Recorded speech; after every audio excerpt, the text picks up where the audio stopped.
안녕하십니까. 당신을 늘 응원하는 김병주입니다.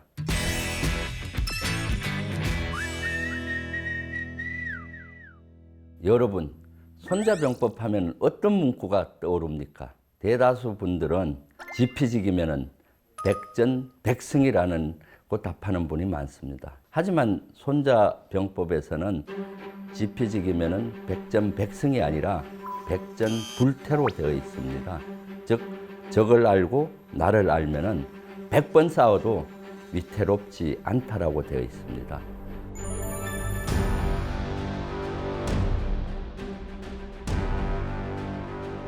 손자는 백전백승은 비선지선자야라 해서 최선이 아니라고 얘기했습니다.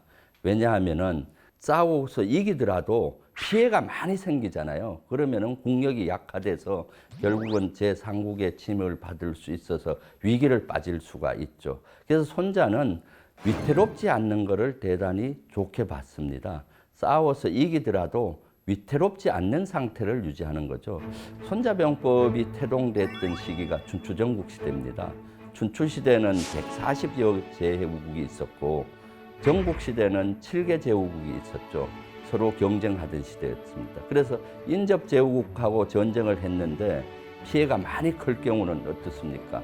이겼더라도 국력이 약화되죠. 그럼 다른 제국에서 공격해 들어오면은 나라가 패망할 수도 있습니다. 그래서 손자는 위태롭지 않게 유지하는 게 승패보다도 더 중요하게 봤습니다. 실천하기가 쉬울 것 같은데 대단히 어려운 게 지피지기가 어렵습니다.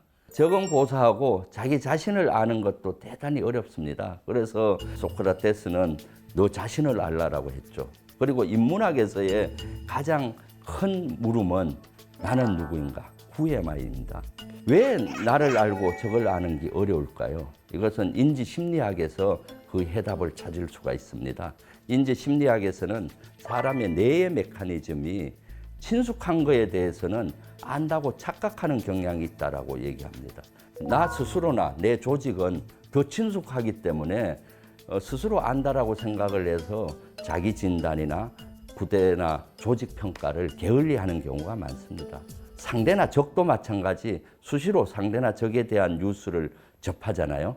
그러다 보니까 적을 안다고 상대를 안다고 착각을 해서 적과 상대에 대한 연구를 게을리하는 경우가 많죠. 우리가 익숙하고 친숙한 거에 대해서 다시 의문을 갖는 이러한 태도가 지피지기를 잘하는 길입니다. 적을 알고 나를 아는 거에서 뭘 아느냐가 대단히 중요합니다. 이거를 군사학적인 측면에서 좀 좁혀서 제가 말씀을 드리겠습니다. 먼저 지피, 적을 안다는 것은 적의 여러 가지를 다 알아야 됩니다. 그 중에 특히 세 가지를 핵심적으로 알 필요가 있습니다.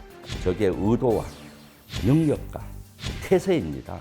먼저 적의 의도, 적이 공격할 의도가 있는지 없는지 이런 의도를 아는 게 중요합니다. 두 번째로는 적의 능력을 아는 것이죠. 적이 공격할 능력이 있는지 또 어느 정도 능력이 있는지를 아는 겁니다. 그러려면 적의 부대의 훈련 수준이라든가 적 무기의 능력과 제한사항, 또 적의 물자, 전쟁 준비, 지 통제, 사기, 통신 뭐 이런 것들을 알아야 되겠죠.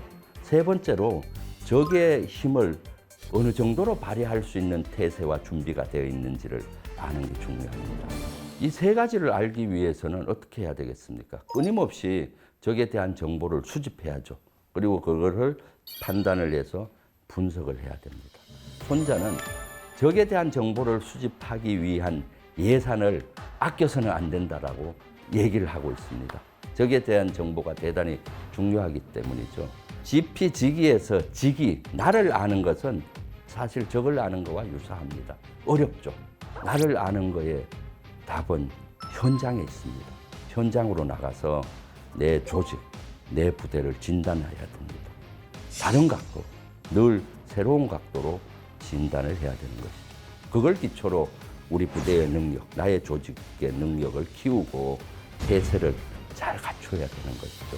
그리고 나서 적을 알고 나를 알았잖아요. 그럼 적과 나를 비교해서 승리할 수 있는 무기 체계를 만들고 승리할 수 있는 전법을 만들어내야 됩니다. 이때는 포커스가 적의 강점과 약점, 나의 강점과 약점을 분석해내야 됩니다. 그래서 나의 강점을 극대화하고 나의 단점을 보완하는 무기 체계를 만들고 나의 강점으로 적의 약점을 탁 공격하는 전법을 만들어내는 것이죠. 지피지기면은 백전불태에 대해서는 우리 위대한 장군이었던 이순신 장군 예를 저는 오늘 들고 싶습니다. 이순신 장군은 임진왜란이 발발하기 1년 전쯤에 전라 자수사로 임명을 받습니다.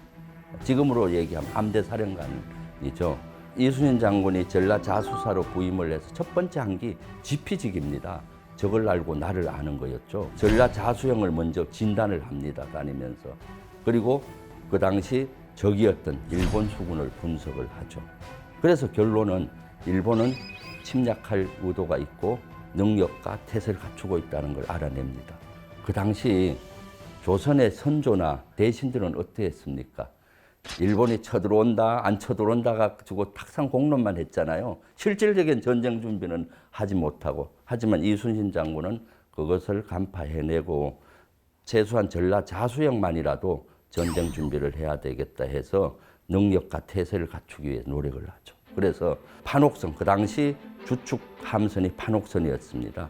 판옥선을 정비하고 총통을 보강하고 또 전쟁 물자를 확보하죠. 그 다음 진지를 다니면서 진지를 보수하고 병력들을 훈련을 아주 강하게 시킵니다. 그리고 나서 일본 수군과 조선 수군의 강점과 약점을 분석을 해서 이걸 극복하기 위한 새로운 무기 체계인 거북선을 만들고 새로운 전법인 하기진법을 만들어내죠.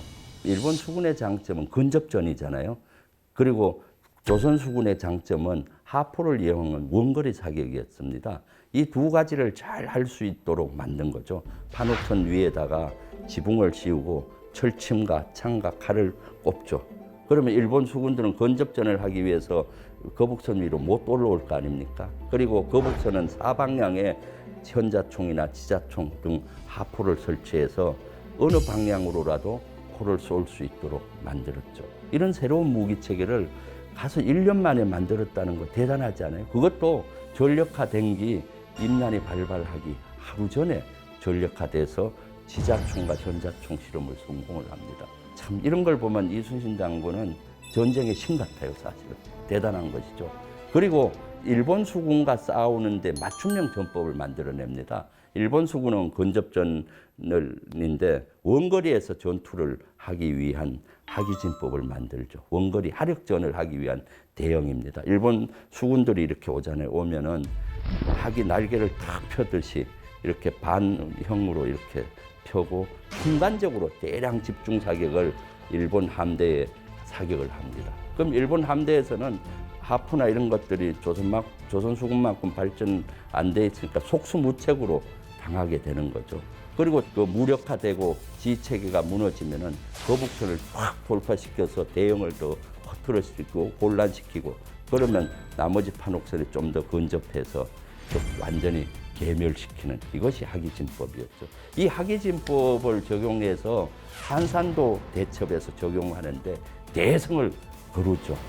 이순신 장군은 백전불태 정신에 충실했습니다. 이순신 장군이 23전 23승 한 번도 패한 전투를 안 했죠.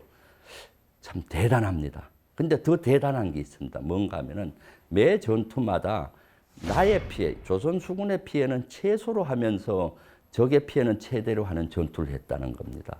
23전 한 전투를 다 분석해 보면은 최소 희생으로 최대 승리를 거두었죠. 그러니까 조선 수군은 위태롭지 않는 상태에서 내일 전투를 수행함으로써 조선 수군은 아주 건재했고 일본 수군은 점점 전투력이 약화되는 그러한 상태였던 겁니다. 우리 인생살이에서도 이걸 적용할 수가 있습니다. 자신의 강약점을 먼저 분석을 해서 강점을 강화하고 약점을 보완해야 되겠죠. 그런데 약점 보완보다는 강점 강화에 좀 더 주안을 둬야 인생에서 쉽게 성공할 수가 있습니다.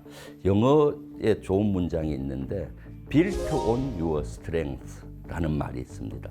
강점 위에 서라는 거죠. 강점 위에 서라. 그리고 자신이 어떤 데 투자할 때는 위태롭지 않게 투자하는 게 좋습니다. 자기 수준을 잘 평가해서 감수할 수 있는 위험 범위 내에서 투자를 해서 해야 되는 것이죠. 여러분, 늘 이것을 명심하고 인생에 성공하시기 바랍니다. 손자는 지피지기에 추가해서 지천지지를 해야 된다고 얘기를 합니다. 지천지지까지 해야 온전하게 승리할 수 있다라고 얘기했습니다. 다음에는 온전하게 승리하는 방법, 지천지지에 대해서 여러분과 함께 알아보겠습니다. 기대하십시오.